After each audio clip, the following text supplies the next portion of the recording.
Hey guys, remember to like the video and hit subscribe. Yeah, but yeah, I just don't know that type of. I just don't know where you even start on the left for that when it seems like nobody is interested. And I don't like to come down too hard. I even feel bad for the message I put in chat for Adam Mockler, especially because he's so young and everything. Just my kind of disappointment with the Hassan conversation, because we spend so much time on the left trying to appeal to these people that hate our party, and then meanwhile it's this is why I kind of switched off my mode from debating conservatives to being just kind of more like a radical center left guy or whatever, is because it feels like if you're a center left person, there's no space for you to go and just kind of be. Those spaces just don't exist. You're either constantly trying to appeal to whatever moderate conservative Joe Rogan brain dead dipshit, or you're constantly apologizing, trying to appeal to the next billionaire like Hassan Piker, who's flying private jets to go to Oscar after parties about why we should become socialist. And those spaces just don't exist anywhere. The ideology doesn't exist for the center left. It seems like it all got kind of held hostage by radical kids at schools. The media infrastructure doesn't exist for the center left. It's all CNN, WAPO, New York Times, who are tripping over themselves to seem fair and balanced, which means giving way too much credit to conservatives. And then the whole online movement for the left is all basically hijacked by fucking hankies and socialists. And I don't know where you even start to for that. Yeah, because the Democrats don't do party building. Sorry. What would that party building? I guess more to specific. Hammer this point home. Yeah, go. What could be done today? Do you might be the only person who understands this particular anecdote, but do you remember in 2014 when before, or maybe 2012, before Gamergate, when all the feminist talking points were on vogue, and we had Anita Sarkeesian and whoever else. Zoe Quinn was part of the Gamergate fixation, but all these people, yeah. And you had you opened a YouTube comment section, and surprisingly, the comments under there would be, I don't want to say misandristic, but very close, very, very. After 3 days of Gamergate, they became heavily that, yeah, for sure. Yes. And then. Well, not Gamergate. I would rather say the broader Ben Shapiro time, but theoretically speaking, after Gamergate as well. And then suddenly the BreadTubers appeared, and they provided talking points, and they provided structured talking points that suddenly the things that the Gamergater and the Ben Shapiros of the world said had responses to. I feel like what we're seeing is a matter evolving in real time, because for whatever reason, in the broader discourse, there are some talking points that are being repeated because they are the colloquially known wisdom. And then suddenly there are people who popularize other talking points in response to that. And those talking points are not just talking points, they are talking points that seem superficially convincing. And you get to convince someone if you just Never think of this in terms of you having the argument. Think of this in terms of who is seeing the argument. Think of it in terms of you're seeing someone who has the Anita Sarkeesian adjacent comment on their phone. They read this and then they open the section under there on YouTube, see all the comments, and all the comments are something like semi-structured Ben Shapiro talking points. Yeah. Of course, the people will now more flock to this.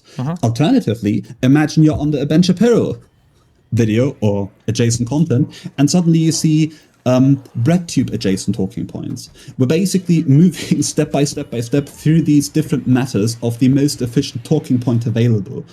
And I feel like one thing that literally everyone with enough community and computing power could do is take 20 people, I don't know, spread across the United States, put them out there somewhere and just let them talk to conservatives and test out and trial their talking points. And once you have that, and once you have sufficient data on what talking point goes well, you basically just create a bot network and let all your bots, or maybe if you want to do it more ethically, your entire community and other communities rehash those talking points.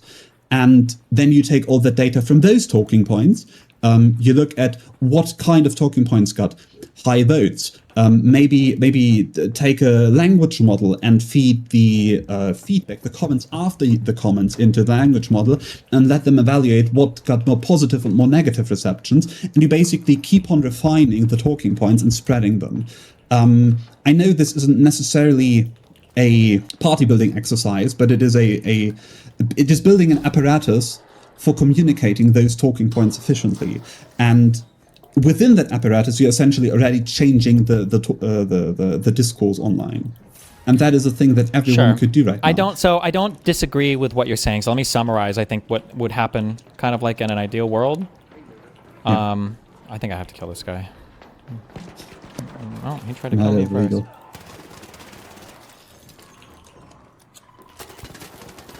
Okay. Oh, God damn it.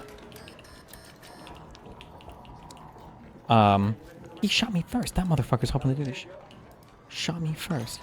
It feels like basically what we would want is a large figure on the left that responds to a large figure on the right, and then that large figure on the right responds to the large figure on the left, and that through this kind of like this dialectic of both sides, you kind of also are spreading these talking points to society, and then your, for lack of a better word, your minions, your political people at the bottom are carrying these arguments forward, basically. That you want like this kind of setup, basically, yeah? Yes. I don't disagree with you. Are you serious, bro? Whatever, dude. He didn't.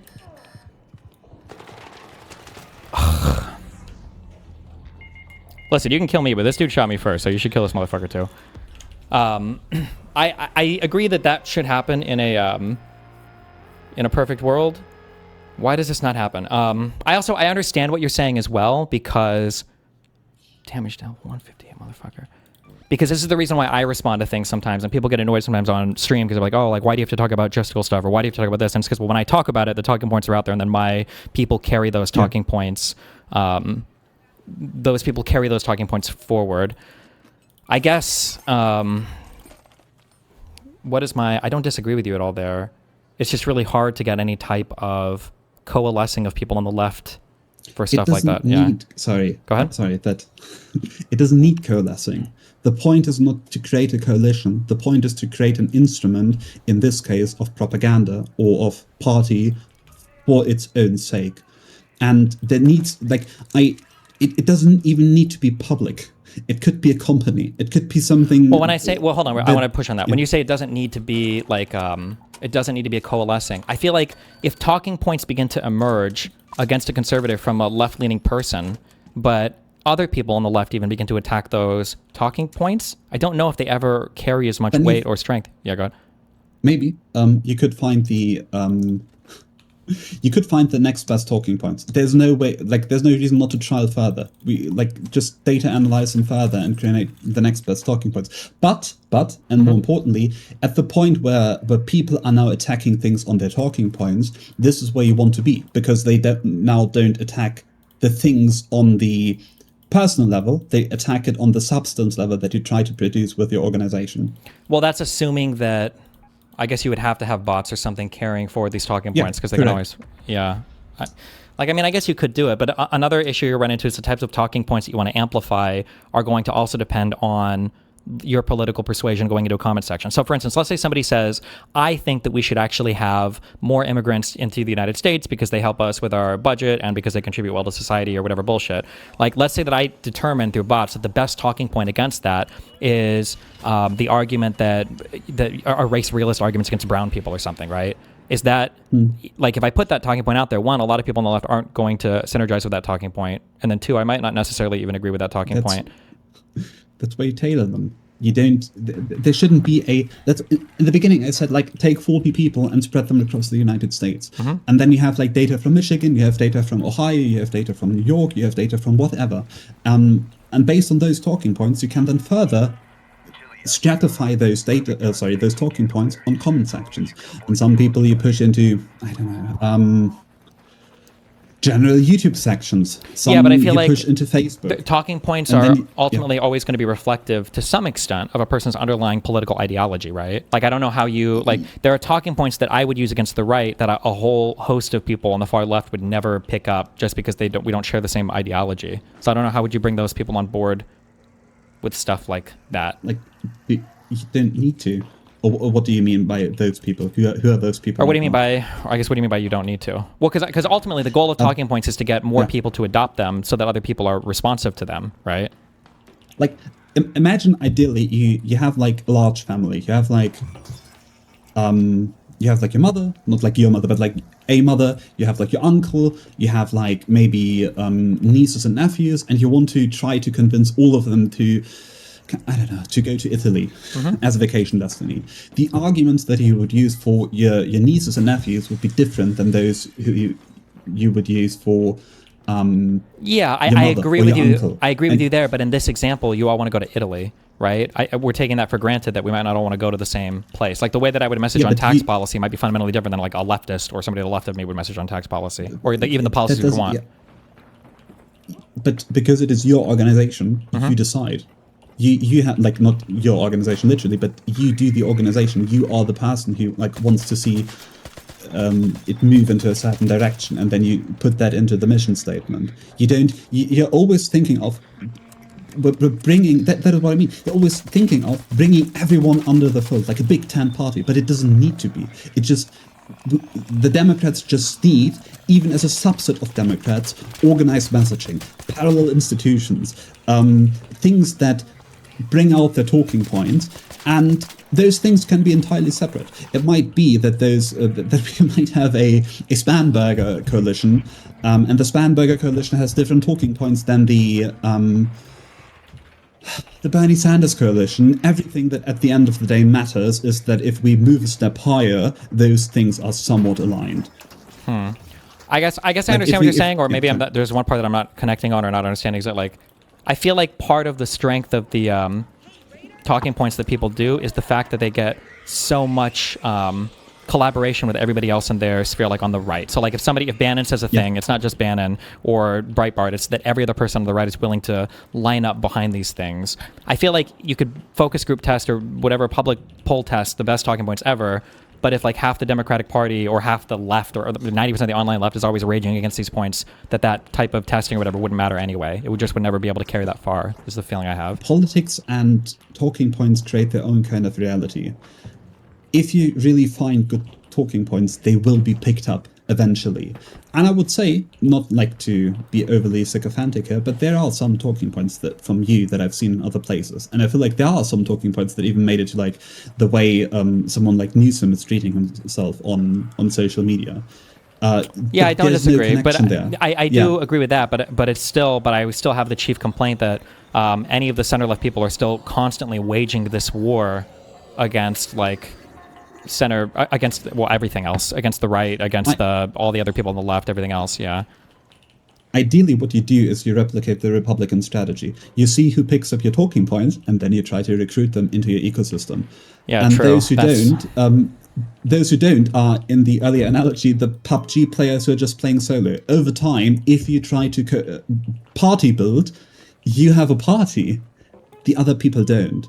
So obviously that is an extremely unsatisfactory answer for right now, because it says you need to do you need to go, in analogy, on Steam and find people who do this, and you need to find good people who do this, and sure. Well, I don't even disagree with you in terms of this actionable thing. Like, this is part of the one. I keep saying this because it's one of the reasons why I need my court case to end, because it makes me more palatable to these figures. But like for the Unfuck America thing, like bringing Adam Mockler out to that one event, just having people regularly collaborating with people in the ecosystem, and then having those people's audiences see those collaborations, hear those talking points, carry those talking points forward. Like, I do think that this type of stuff is really, really, really important. But it just, that type of collaborative stuff just doesn't happen on the left ever. It doesn't need to be collaborative. Like, when I say collaborative, I feel like you're saying collaborative in the sense of we are creating content together. Well, it could be collaborative in terms of at least you're messaging together too. Like, it might be it might be Hutch or Josiah or, God forbid, even Pisco messaging me about a thing where it's like, hey, here's the thing about the SAVE Act or whatever. This is like really fucked. Like, I'm probably going to talk about this a lot today. And then maybe it's somebody pointing out something like, hey, did you know this or whatever. Like, it could even be like a behind the scenes, like just like chatting with each other. But some type of like information exchange, I feel like has to be happening, and it just doesn't. Not necessarily an information exchange. Depending on how Machiavellian you want to be. You could also go into the comment section with your network of bots and use the best talking points you would say convince someone like Hutch, and then eventually through inundation he carries those forward. I understand what you're saying there, And but I there's feel a- like that task, I feel like I know you don't mean to make it sound trivial, but I feel like this would be monumentally difficult to borderline It is. impossible. Like, and compared It to isn't- when the Republic, like, if you give me like 10 big influencers, like one of the reasons why I liked being on Twitch before I got banned was that I could set the discourse on Twitch, because whatever I'm talking about, I know everybody else is going to be talking about, because I also go on all their shows. So, and because I would talk with a lot of them behind the scenes and they want me on their shows. So if I'm bringing up, like the Destiny discourse, whatever I'm talking about is going to filter into all these other platforms. Whether they're for or against the points I give, at least they're addressing those points. If you give me like 10 media influencers on YouTube, like I think I could do the same thing on YouTube, where it's like, hey, Crowder just put out this really stupid thing. I think every single person should talk about this thing, because it would force him to respond. It would force people on his side to respond. They would have to be more cognizant of what's going on. But I understand I know what you're saying, and that you theoretically could do this absent that structure, but it feels almost insurmountably hard, as opposed to on the conservative side, you have everybody that's willing to work together for everything anyway. Okay, two things. Number one, how many people do you think were employed by Cambridge Analytica?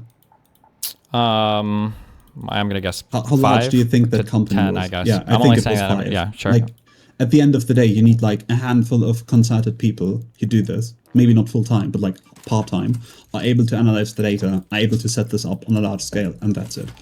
Well, wait, hold on, wait. Number But two- Cambridge Analytica was not operating in a vacuum, right? There was also like a whole political media apparatus ready to absorb, whatever data they were able to spit and whatever ads they wanted to run or whatever. Like there was a whole conservative movement that was ready to plug into this thing too. Yeah, but the ad campaign itself, what I'm suggesting would be an analogy of that ad campaign right now. Yeah, but what I'm saying And is that that without like a massive conservative media and political apparatus ready to synergize with Cambridge I Analytica, get it would be I get far it. less effective. Yeah. I feel like the point where we are diverging is that you're saying a priori we need this structure, we need this parallel structure, because otherwise what we're doing will never survive, and because we don't have it, we're basically screaming into the void.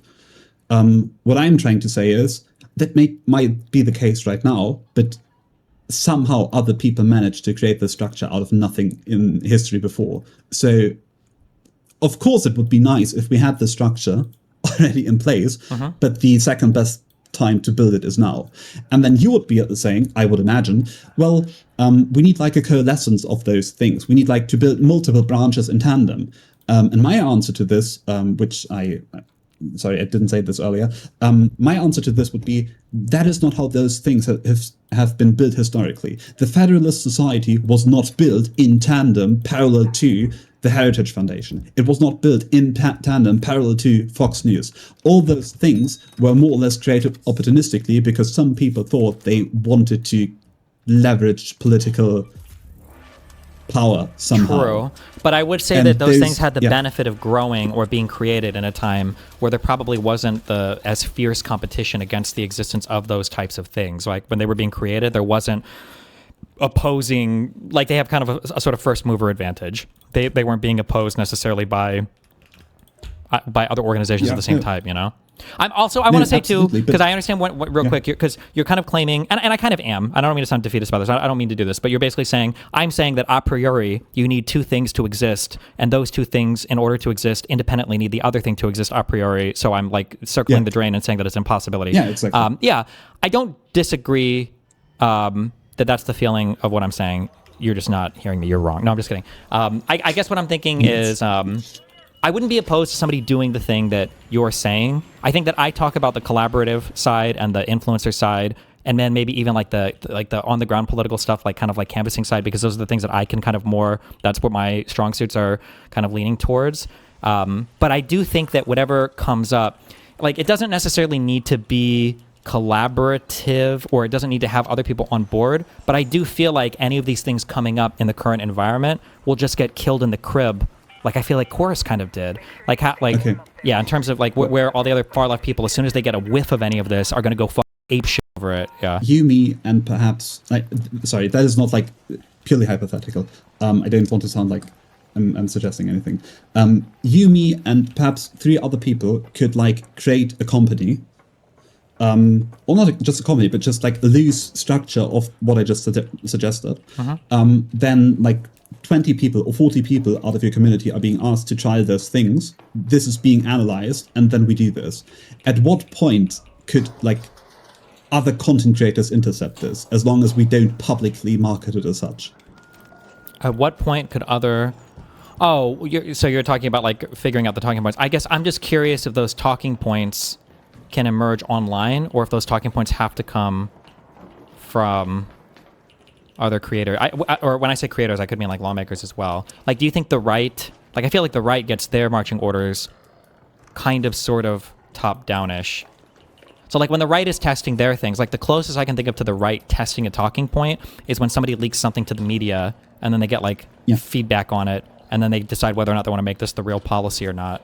But I don't know if they're actually like testing these talking points online. If anything, I feel like Trump is more a victim to online shit. But yeah, go ahead. Ideally, if you were to do this, sorry, there's kind of a sidestep. You might need to ask a question again after this if it doesn't sufficiently answer what you've just asked.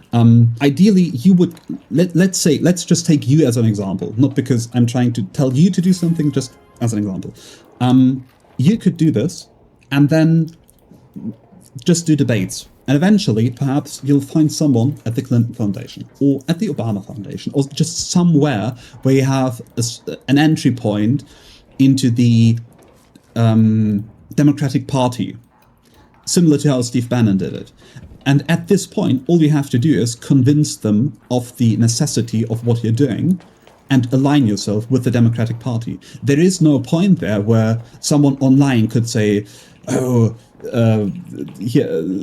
Destiny is those are Destiny talking points, because at no point would it show outwardly as Destiny talking points. It would be an alignment between somewhat closed doors, somewhat openly, but it would be massively, ideally it should be massively influential, but because it is not geared to content in the streamer sense, rather, it is geared primarily to the party building exercise, namely creating an apparatus that online promotes democratic opinions. There is no point where other people could tear it down, because it stands and falls with. Yeah, you would just have to make that argument, I guess, to some Democratic insider or somebody involved with that. Yeah, I don't necessarily disagree. Yeah. Listen, you should try this project. Try it out and. Yeah, well, if you have the money, Yeah, not right now. I mean, I don't know. I don't think it's a bad idea at all. It's not necessarily where like my talents lie, I guess. So I don't have the like the intuitive engagement with that. 500 to 1,000 euros a month. No, I'm just kidding. It doesn't have to be this. It could be something. I mean, my version of doing this, like the closest thing that you're talking about, but this is on a very individual level, is trying out just debate talking points, just to feel like what does well in a debate or not, I guess, is on a highly individual level. But I didn't want to use the DGG as a like example of what should be done, but like imagine you had like DGG chapters, and then you basically imagine you had something DGG what? I heard DGG chapters in the universities. Okay. Sure. And the primary point of those chapters would be something like, just find people to be nice to, and find people who study together, and find people who do projects together, and then secondarily, they are political. And then, which is essentially, by the way, what TPUSA did. They were not, in that sense, primarily political. They like provided, quote unquote, refuge to people who felt alienated to the broader democratic establishment, or the broader establishment as they saw it. And then you have like those spaces, and those spaces grow, and they exchange, and eventually those spaces come to like the president's attention, apparently, and now they're in lockstep. So it doesn't. All I'm trying to say is, you are analyzing, or you were analyzing, hopefully before this conversation, not hereafter, on the level of electoral policy, and that is not the level that Republicans are playing the game. They are playing it on multiple different levels, and they are playing it in on a level that is parallel to normal society. Yeah, I do agree with you there. Although it would go even deeper than, I guess, because I was looking at, like, for things that are fucked in America, like, I'm looking at it on, like, government level, media level, culture level, and you're hitting, like, deeper, like, very deep into kind of the culture level. I don't disagree with anything you're saying. Go ahead. Culture. That is, like, political. Like, well, sure, but what I'm saying is that, like, you're not talking about a thing where it's like you have to go vote a certain way or support a particular policy. You're talking about, like, you've got a pool club association across the United States, and like you have a secondary goal of like funneling people towards like progressive or left-leaning ideas, but like primarily it's just like a pool organization or whatever, right? You know who James Fishbeck is? Have you seen all the fucking ads or whatever for this guy? Maybe I've seen this face. I debated him on Jubilee, and he's like running for. Is he running for governor of Florida? He just suggested like a 50% OnlyFans tax. You've definitely. He's the guy in the debate. He was like Steven. I think if you saw him, you'd recognize him. But like, this is a guy who, like, the second time I met this guy, I agreed to go and judge a debate competition for him because he started what I thought was really cool. It was like a high school debate society, and all the kids there were super friendly and super cool. And I don't think any of it was overtly political when I was there. Well, the topics I guess were about politics, but I don't know if you chose your side or not. But like, yeah, it was just like a cool. It was just a really cool thing. It was a bunch of high school kids that were really passionate about debate, and then they showed up, and he gives like scholarships and everything for it. I'm like, yeah, this is like a really cool idea. We just don't have anything at all like that, I guess, on the left. I don't know.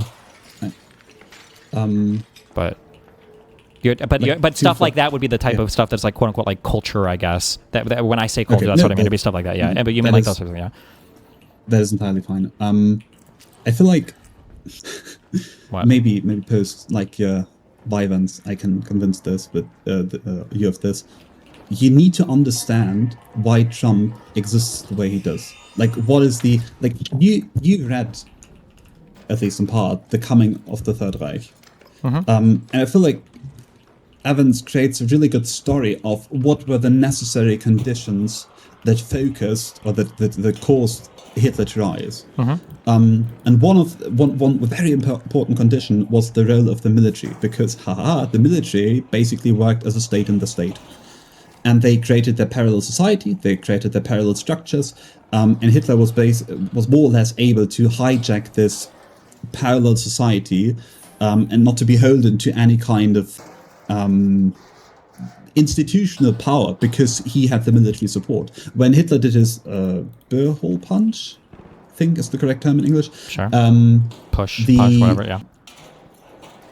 But yeah, his I don't know how we pronounce something right, but yeah.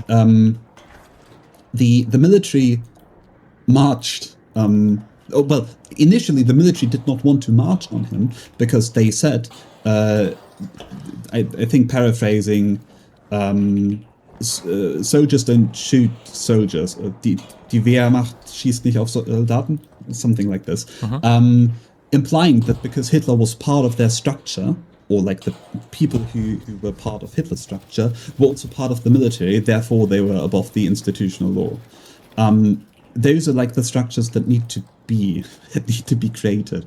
And they need to be media empires, similar to how Hugenberg, I think, in Germany supported Hitler and Fox News supports Donald Trump. There need to be those media structures, primarily, of course, with the idea or with the goal of creating politics and media, but secondarily with the goal of creating legislative change. And you can't just like force this into existence if that. Sure. Yeah, it's a building over time thing. Yeah. Great. There was one thing else. Do you think banning social media or like flipping the switch the way you suggested it would solve the issues? Solve, no, but I think it would go a good step in that direction. It would make other things easier, more possible. Yeah, I do think that right now. Elaborate on that? I think that a person has no idea. So one thing that we've lost is kind of this hierarchy of trustworthiness. So like if if I show you something on CNN, and then you show like if somebody shows me something on like Newsmax, and I counter with something on like CNN or Washington Post, I think that to like an average media savvy person, it should be like an automatic counter almost. Maybe there might be some exceptions depending on what the story's about. But like Newsmax or OAN, these are not like real media organizations that are doing like true reporting or good news. But for a lot of people, and I would argue a lot of this is because of social media, people do not have the ability to discern like a trustworthy or reliable source from a non-trustworthy or reliable source. And I largely blame social media stuffs for that. So I think if that could be fixed, I think that would be immensely helpful. Why would it not be the case that those people just go back to their previous sources? Those people go back to what? Why would those people not go back to their previous sources or just like one hierarchy down? Like, let's say... I understand what you're saying. I think some people would, but I think a lot of them would just quit. I think a lot of them just wouldn't do politics. Really?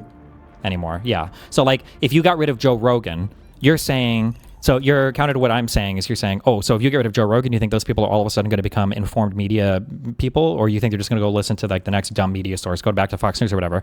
You're right. A lot of them would go back to Fox News. Maybe 100% of the people that quit Joe Rogan that consume media again would go back to Fox News. But my guess is some 10 to 40% of the people that consume Joe Rogan would just stop consuming news stuffs and they would just move on to other stuff, which, as sad as it sounds, I would consider that to be a huge net benefit to our environment. I think there's a lot of people. I think one of the huge issues with a lot of the new social media fixation on news is the fact that it brought in a lot of people who were just not traditionally media consumers. Like the people that watch Joe Rogan now, these are not all people that were ardently consuming Fox News and everything prior to Joe Rogan appearing. But now that they're watching Joe Rogan and Theo Von and all these people, now they're also like interested in politics. Okay, no, I don't know if I agree, but that is a sensible point, that people just quit. I always like thought in terms of the story that you told about your mother, that your mother just switched from Fox News to Facebook or something. And I don't quite understand why the people who are now that they are paralyzed or integrated into the Republican ecosystem, why wouldn't they just change to another news source? Well, sure. It's like there's like a reverse, like if A then B doesn't mean if B then A, right? Like people could be funneled down more horrible media pipelines, but those horrible media pipelines are picking up new people. Like more people are watching Joe Rogan and all these terrible podcasts than like these are newer people that ordinarily just would never be involved in politics at all, would be my guess. And hopefully they would go back to that, as mean as that sounds. Maybe. Is it like, do you have to go somewhere? I pretty much, I think I said what I wanted to say. I have just some curious questions that I couldn't fill in with my own research. 9 o'clock is my contractual obligation, so you're going to be for 5 more hours. Oh, you're 9 o'clock, I see. Why do you think Republicans are so distrustful of like everything? You need to specify the year, and you need to specify who you're talking about when you say Republicans. Do you mean like voters, or do you mean the lawmakers? The Republican voter base between the 1980s and the culminating in, let's say, 2024. I feel like there has been an intentional effort on the part of maybe the right to undermine the established order or whatever. And then absent an enemy to fight against, it seems like that's as good an explanation for whatever societal ills or woes as anything. So I feel like there's been an intentional effort by the right. I think they tried to play that game strategically, and then I think it kind of got away from them, akin to like Nasser talking shit in 67 when he said they were going to all the Jews and everything, and he was just kind of saying that to appease his population because he was seen as weak. And then all of a sudden Israel attacks him, and he's like, oh, I feel like that kind of happened with conservatives where, you know, they have to undermine, like, because conservatives will sit there and undermine the institutions constantly, but like they're all going to the hospital to get their checkups. All of their children are Ivy League educated. They're Ivy League educated. Like, you know, they're saying one thing, but they don't really mean it. But I think they've said it for so long. Now the conservative voter base, they actually, unironically, a lot like a critical mass started believing it. And then very quickly, all of the actual political elite had to switch as well. So now you've got these actual like political media figures who are actual that the Republicans were just pretending to be what's that quote or whatever, like anybody that gets their laugh, any comedian that gets their laughs by pretending to be a fool will eventually find himself in good company or something like that.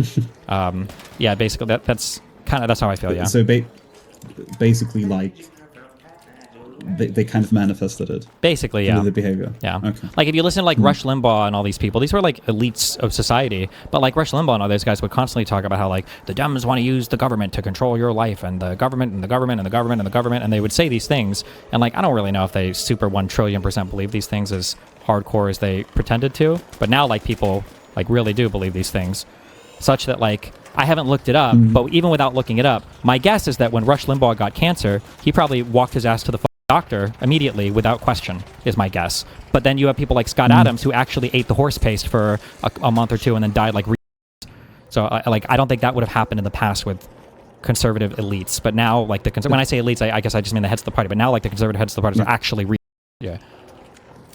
But why then is the voter base so much more vigilized?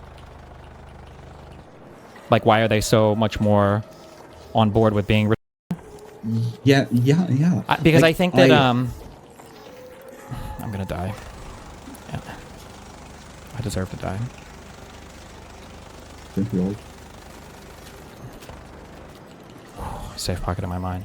Because I think that I don't think people realize, like, the impact. I don't know if conservatives realized, like, I don't believe in crypto bullshit messaging. I don't think that's possible. When people say, like, this guy's messaging this, but he's going to secretly change up all of his shit or whatever, I don't think that in real life, I don't think that happens. I don't think a person is sophisticated enough to do that, to have a guy, like, secretly message on some things, and then when they get in office, all of them are like, oh yeah, we all tricked you, ha ha ha. Like, I think people just, like, follow the leader. I think that Republicans were kind of sort of doing that, and then eventually the voter base turned into actual and then the Conservative Party, I think, was actually legitimately surprised. I think 2016 and 2022 kind of were big examples of that, where the Republican establishment were like, how the fuck are you guys supporting Trump? Are you guys crazy? This guy's horrible. And the Republican establishment are like, bro, Tea Party, anti-institutional, like corrupt politics. What do you mean? Like, that's exactly what we believe, you know?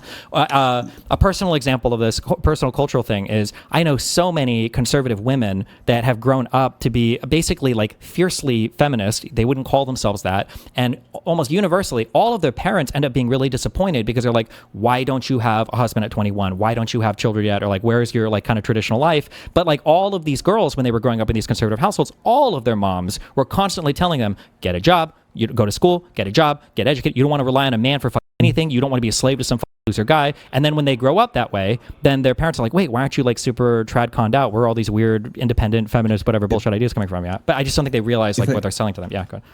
If I may rephrase, what you're saying is essentially there's a disconnect in what is wanted on a personal level, for example, for the parents. They want the best for their children, but they don't realize that the quote-unquote best colloquial advice is in contrast to their purported values. And for the elites or the Republican head class, they are looking at staying in power, they're looking at mobilizing their base, but they don't realize that through the way that they are mobilizing their base, they're creating negative side products that they cannot get a hold of. Yeah, essentially. I always call these things like the deals with the devils that they were making, that they didn't realize that they were making a deal with the devil with the Trump thing because it was giving them short-term huge popularity, but long-term, I've said this for a long time, and now it's finally starting to manifest, or it already has, is like leading to huge damage in the conservative movement because these aren't sustainable things. Yeah. Do you? Sorry. Yeah. Do you have an intuition of what exactly appeals to Donald? What is the thing that Americans find appealing about Donald Trump? What kind of thing does he capture in the American psyche? I think that Donald Trump represents something that Americans don't feel like they get or didn't feel like they got from any of the political class was being genuine. I think Dave Chappelle said it best when he called him, and that like Donald Trump comes out and he tells it like it is. And I'm always, when I'm in my debate intellectual mode or whatever, I'm always criticizing people. It's like, well, just because somebody's honest, what if they're honestly a horrible person, you know? But I think for the average American person, an honestly horrible person was fine because in their minds, all of the political elite were horrible people. They just lied about it. So if somebody wants to be horrible, at least if they're going to be honest with you, at least you know that you're on the same page. They're treating you like an adult. And I think that Donald Trump sold that idea and vindicated in a lot of people's minds, like, oh, all these politicians are corrupt and are horrible. And here's a guy who's both an elite, so he's interacted with them, right? How many times did Trump say in 2016, I was at their wedding, you know, I know all these guys, I've talked to all these people, Hillary Clinton, I was back there and everything, right? But then is also willing to criticize them at the same time. So you felt like you had like an insider and an outsider simultaneously that was validating all of the bad beliefs that you had about politics at the same time. It was just like the perfect storm of that. And then he's also like decently funny and entertaining. Like Trump's business is being a business, and Trump's brand was having the brand of Trump and being the guy in The Apprentice. Like this is where he made his money. So, yeah. I understand, but I feel like this kind of honest liar character would not fly in other countries. Probably not, but I think that in America we're a little different culturally there, I think, yeah. Yeah, no, exactly. But what is the cultural part that makes this possible? You know who Stephen Fry is? Yes. Stephen Fry is an interesting thing where he's talking about the difference between American comedies and British comedies. I think one of the things he points out is that like in an American in an American comedy where you have a guy who's kind of like down on his luck or is trying to whatever in life, even in the guy who's kind of a loser, he's still like a wisecracker. He's a funny dude. You kind of want to, like, you sympathize and empathize with his struggles. And by the end of the movie, generally for American comedies, he's usually got the hot girl, he got the good job, he got the money, he did something to better his life. And I think every American kind of sees themselves, as built into our national psyche, as being like a dispossessed billionaire or a dispossessed ultra successful person. And we all have that kind of in our, like, locked in our minds. So we don't want to think of like a politician. Like I joke about this. I say, it's like when people are like, oh, I want the president to be like me. And I say, well, I don't want the president to be like me. I would want him to be better than me. I want him to be a better person. The average American doesn't have that thought. They just think that everybody, like, we're very much like, even though some race realists and conservatives try to say otherwise, Americans are very much like tabula rasa people, where they think we're all of us are kind of equal and should have like the same capabilities, and we want to see people that are like us, and a guy who's like the everyman, but who's also like a wisecracker and successful. And yeah, Trump, I think, resembles that. I don't think in like European society at large, in most that I'm familiar with, I don't think they have those same thoughts, I guess, broadly. Could it be that I feel like, looking from the outside into America has like an ungodly amount of optimism, and no one in Europe ever understands why. For one, like, of course, British and German culture are exceptionally pessimistic, but even like more optimistic cultures like France or, I don't know, Spain, probably Italy, probably they cannot match the fervor of, we'll pick ourselves up again and we will have our place with the sun. Where does this, like, is it just because America was this country of migrants, the new world hope, or is there something deeper going on, that America has this absurd amount of optimism? American exceptionalism is baked a little bit into our history, right? Like, if you like, but other countries have those too. Like, yeah, but the British feel themselves exceptional. Well, I'm not trying to shit on my European brothers or whatever, but like the United Kingdom is a fallen empire, right? Kind of, right? Yeah. From controlling at their peak, what was it? Like a quarter of the world's territory was under British rule. Yeah. Yeah. So I mean, like, if you look at the United States in terms of our history, we're still arguably, if we're not like on an upshoot, we're like peaked still. Like, we're kind of the world hegemonic leader and best schools, highest economy, all of this stuff. So like, we're still kind of like riding high off of all of that. I would say maybe similarly actually to Israel, to where if you talk to a Jew in Israel, and they're like, we're God's chosen people and all that. It's like, oh, I understand why you feel that way, especially after all the military victories you've had time and time again. I'm sure you feel that way. You've just gone up and up and up. And I feel like Americans, just because of the history of our country, we still kind of carry that feeling with us. Yeah, we don't have any bad, like, we don't have like a, we don't have like a fault. Like, we won arguably our Civil War, and so we kept our country unified, and we helped in the world wars, and so everything has just been seen. And even the things we've lost haven't been consequential to like our territory or our country. That's another thing that's nice about America, is that all the wars that we fight are away from us. So even if we lose, we don't feel the same ramifications. We didn't lose territory to fight Vietnam or I guess, I'll say Vietnam, I guess. We didn't lose territory to them, or in Afghanistan or whatever. That wasn't our territory that we lost when the Taliban rolled through again. So, yeah, probably these things all maybe play into it and factor into it a bit. Okay. Oh, also maybe the idea that, and I don't know how fair it is to say with this, I'm only aware of Israel and the U.S., but I've said other European countries like this. The United States got to set out in a very intentional way, like, where you got, instead of kind of like this natural evolution from monarchies and wars and territories and noble elite class and everything else, like a whole bunch of American, or British, I should say, unfortunately, elites like came together, put their brains together, thought out like a constitution, thought out like a broad set of like values, put this into practice, intentionally created a government, intentionally created this infrastructure, and then things kind of grew from that highly intentional creation of things. So that probably helped set us out on the right foot as well. Well, that was a long time ago, but yeah. Okay.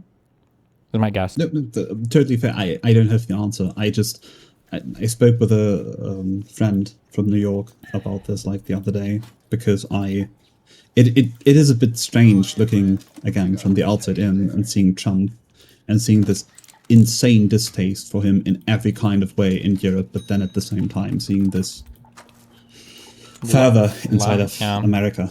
I mean, in a way, I think that unfortunately Trump kind of, if you want to be an Ameris skeptic, Trump, I would imagine there's been some Europeans that have said this, or if not, they should. Trump kind of represents what I feel like to a lot of the world, America is Trump. It's a guy who amassed great wealth, due to the hard work of people before him, who is incredibly crass and tasteless and doesn't have an understanding of the world, and then is just incredibly, just very gaudy, very insulting, like thinks highly of himself, is quick to throw around the assets that were, gifted to him from times, past and everything. Like, in a way, Trump kind of like represents, I would say, the worst of what America is.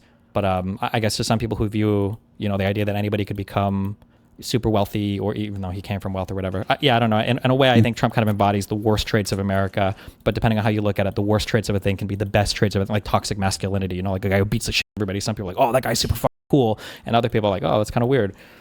Something like that, I guess. I see. I'll think about that when I read up on.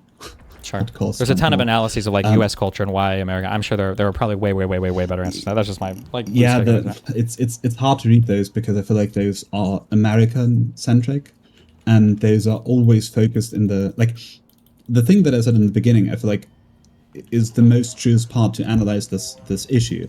Why does Trump work in America but not in Europe? What preventions does Europe have for Trump? But the analyses that are on Trump are on Trump and the American system, and not on a comparative analysis, if you understand what I'm trying to say. So we always run into our unfalsifiable stories that say, oh, Trump in the American system is this, that, and the other, because so and so happened. But if we then look into other countries where the same thing happened, Trump didn't exist there, and the question is why? What thing was meaningfully different there that under the same preconditions Trump didn't, not Trump, but Trumpism didn't come to fruition there? And I do you think that this is I'm drawing from internet memery now, but you're familiar with the picture where it's like hard times create strong men create good. Yeah, maybe in a way you could argue maybe America's been a victim of its own success for a long time, and that because we've been so successful and because there's so much forward inertia in our system, we can afford to make a bunch of really silly, stupid mistakes or have a bunch of really silly, stupid people, but it's just so hard to take down such a robust and large system that's been built that those people can kind of exist and our country still function. And now those people just reach a critical mass, unfortunately. I think of one thing I think of, here's a question, I guess. Does your right wing, one thing that I think is just insane to me, this is probably the saddest thing in the U.S. Also, by the way, one thing that's very sad is that some of these things that I talk about, I feel like every single American citizen should agree with me without question. And the fact that these are not only do we not agree, they completely occupy the other side of this, right?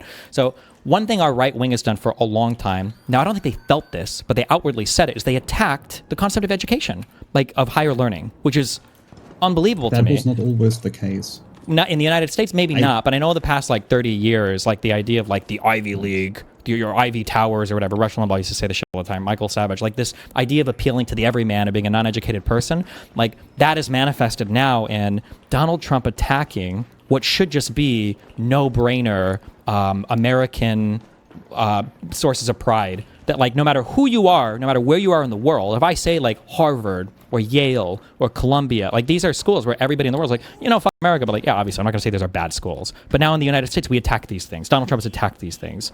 And it's what the fuck? Is that anti-intellectual or anti-educational bend existing in right-wing movements in Europe? Is that a thing? Or kind of. But because I only have the best comparison to the AfD, and they are a party that I usually voted, I don't want to say by the disaffected, because it downplays the amount of sheer racism and national socialism that is still in the country, but they are being voted on by people with we have a 3-tiered high school system with the lowest usually being trade jobs, and then we have the second one usually being things higher jobs that are not necessarily academic, and then the highest one you do academia. Okay. Well, not academia, but you usually go on to study and then do more academic jobs. And usually they are being voted on by the lowest degree of those 3 tiers. So I would wager that the cause of why the AfD is less for education is probably because this is the identity of their voter base. Similar to how National Socialism in like the Weimar Republic tried to garner its way into lower the educated people, lower the educated classes, because A, those are usually the people that are most disaffected by societal and economic change, and two, because those people are usually the easiest to convince. But I don't know.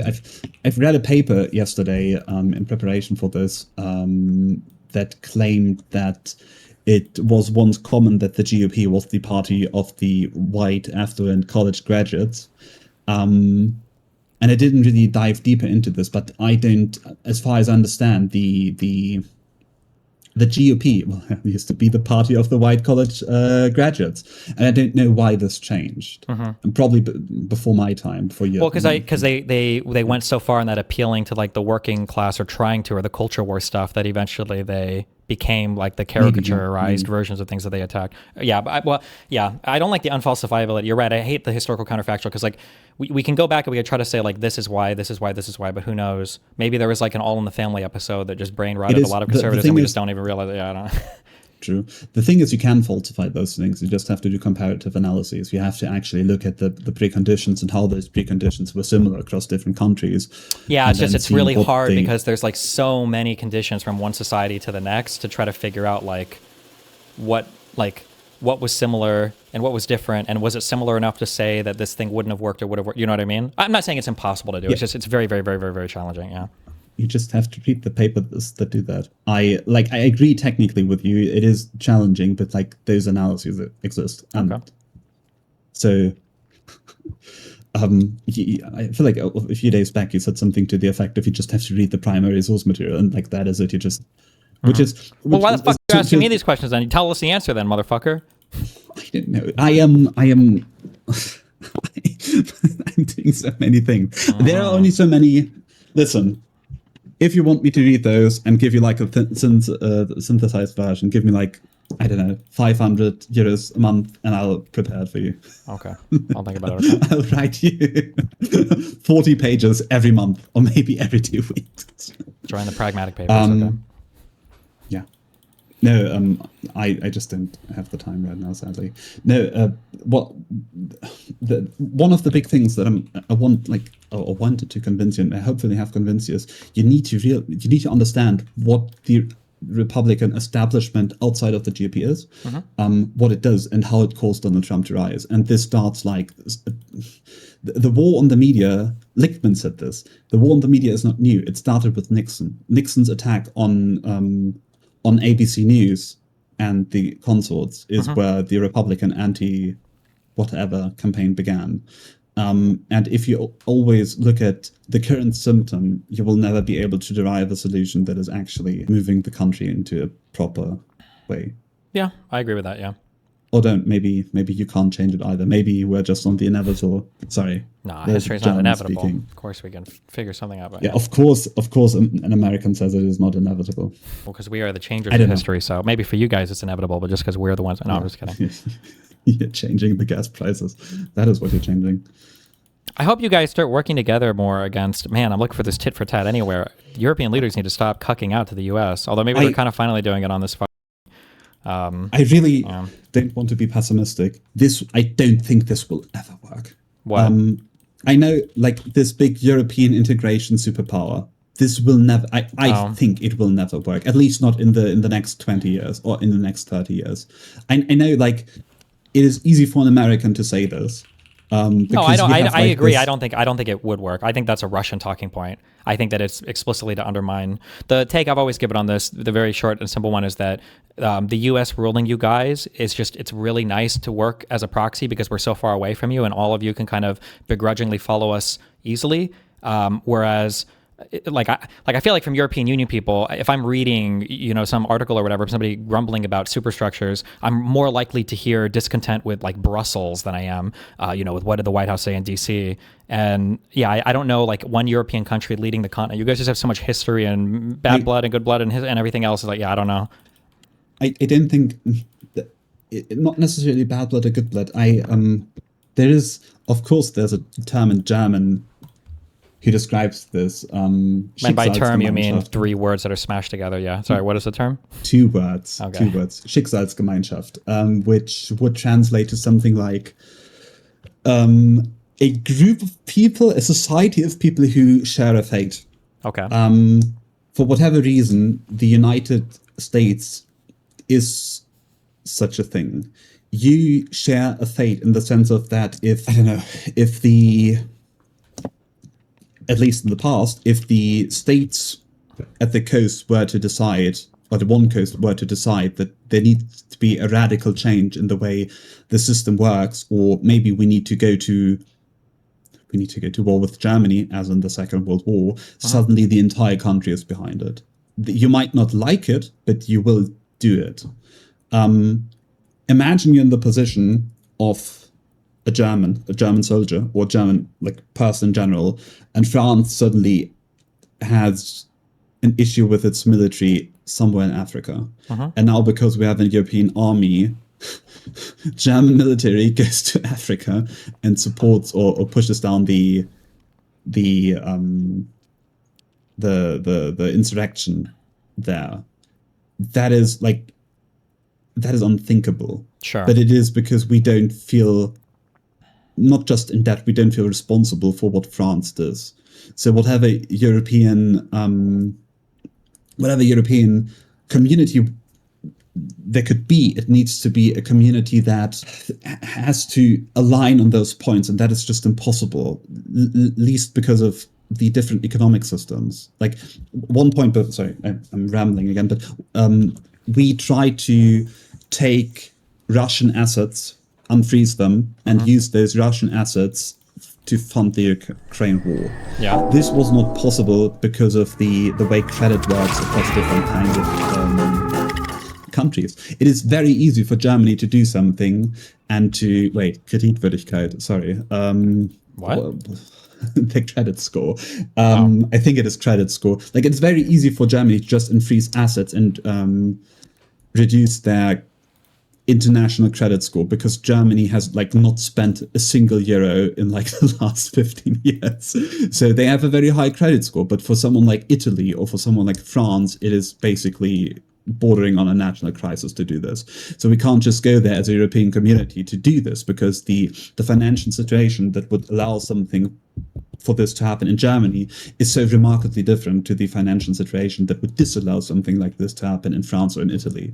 And this is the issue that is happening across multiple issues and multiple countries and multiple communities and multiple cultures. And this is kind of the goal of the European Union, right? Is to bring a lot of these things in alignment with each other, right? So that the incentives are not necessarily the goal of the European Union was market integration first and nothing else. And now it has morphed to this weird, we have a market, but it's also a cultural union, but also really not. And it's sure, it's not everything. It's not everything all at once. But I think the goal of the European Union was integrated such that or the idea was to move in the direction of kind of like the United States, right? You have a similar, you would all share a monetary policy. So. No, not at all. What was the point?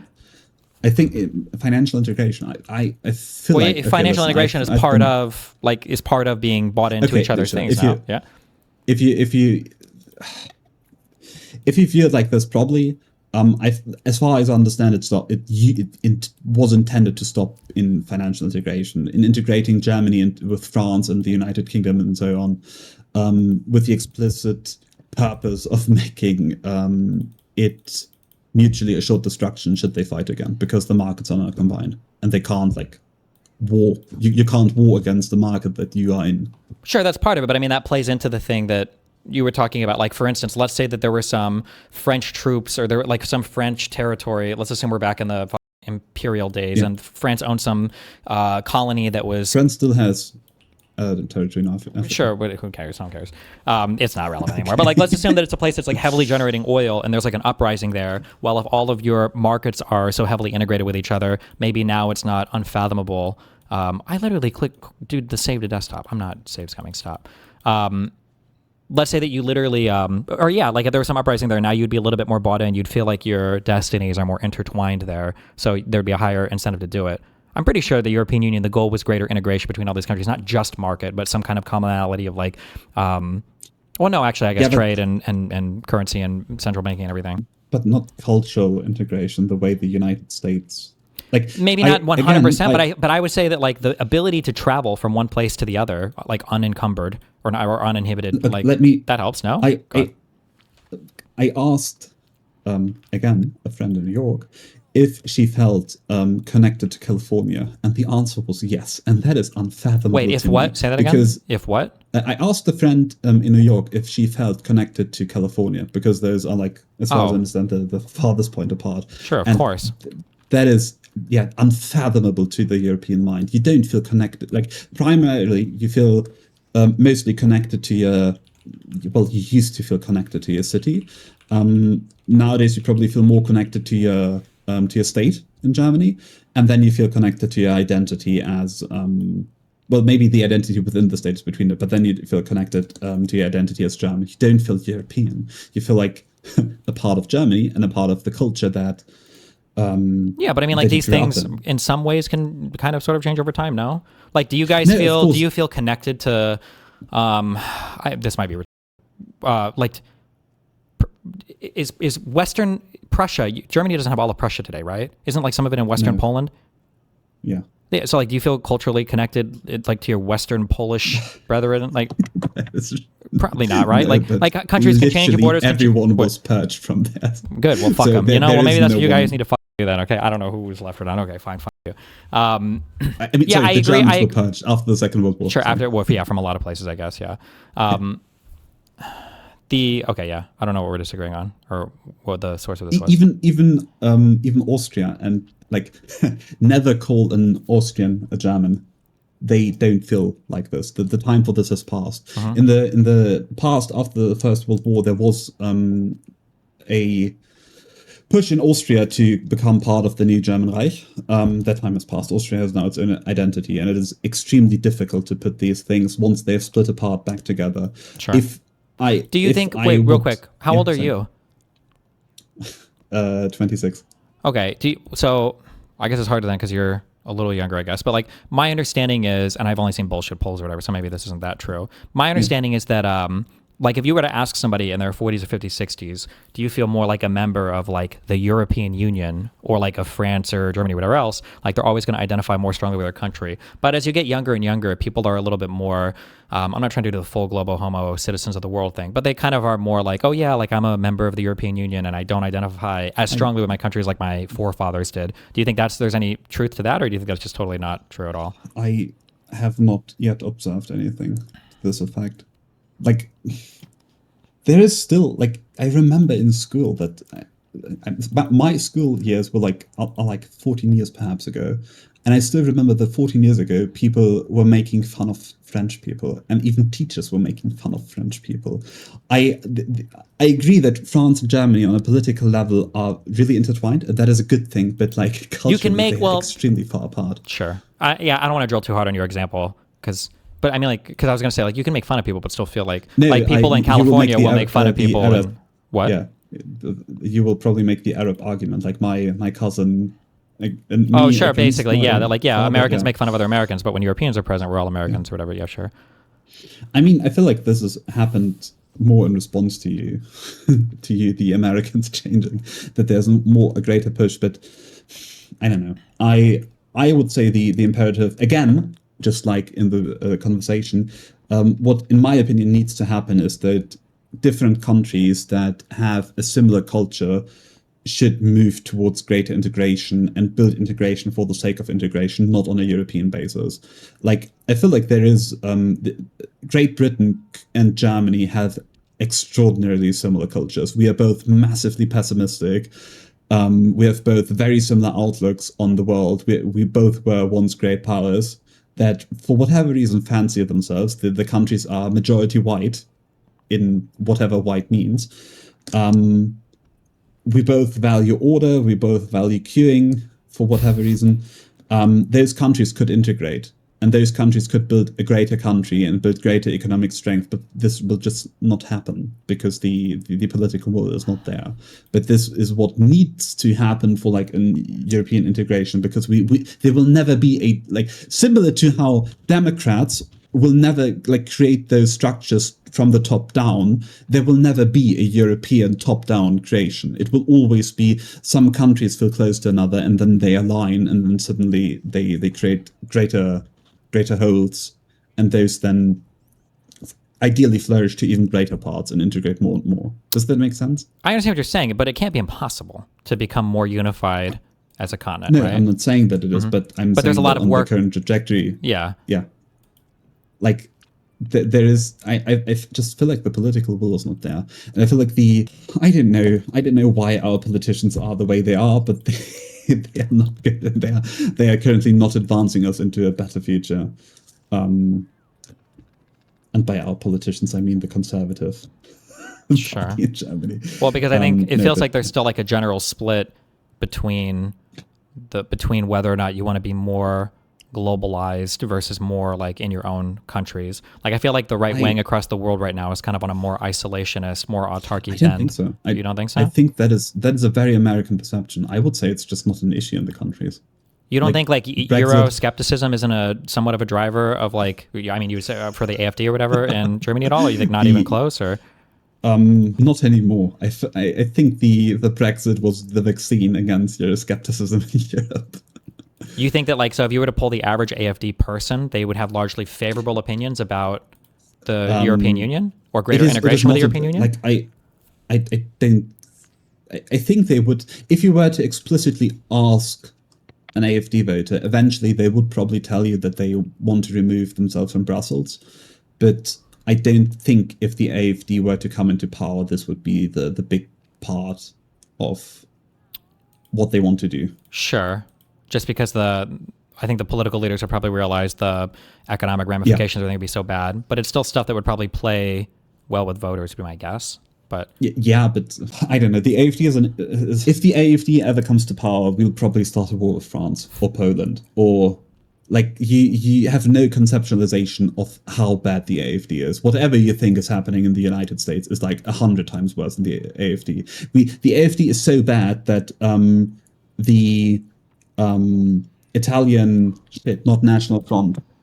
The Italian current government, who's like semi-fascist but not really, has distanced themselves from the AfD. No, I think even Reform has distanced themselves from the AfD because they realize that those people are literally batshit insane. They are, if they could be, they probably would call out the next German Empire, ramp up military, and then like start a war because I don't know why not. Those people are genuinely mental. Yeah. Sorry. Okay. Listen, all I want you to convince of is those structures need to be created on the Democrat side. It is worse than you think, and the Republicans need to be combated on those structures. okay. And I hope I achieved that. I will keep that in mind. Cool. Okay. Any other final thoughts or here, I need to go over like 2 minutes and then argue with Chad about AI because they hate you for it.